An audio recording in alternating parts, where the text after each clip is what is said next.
Komentimi përsosur i Kuranit. Gjuzi i 29. Sure El Insan, zbritur në Medine, ajete 31. Përmbajtja e sures El Insan. Kjo sure, edhe pse është e shkurtër, ka një përmbajtje të thellë, të larmishme dhe gjithëpërfshirëse, sipas këtij kuptimi mund ta klasifikojmë në 5 pjesë.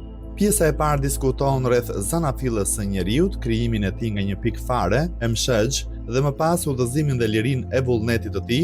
Pjesa e dytë përmend të mirat që do t'i gëzojnë njerëzit e devotshëm dhe mirëbërës, për këtë ka një shkak zbritjeje të veçantë për Ehli Bejtin, ne do të diskutojmë në vijim atë. Pjesa e tretë me fjali të shkurtra dhe shumë domethënëse përmend argumentet që bëjnë të mundur ti meritosh këto shpërblime.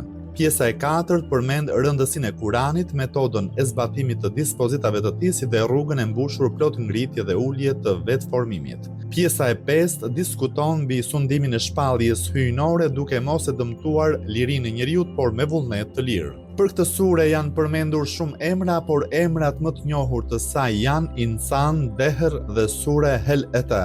Secili emër është marrë nga një prej fjalëve në fillimin e kësaj sureje, edhe pse në hadithet që do të transmetojmë në pjesën mirësitë e leximit të sures El Insan është përmendur vetëm emri Hel Ata.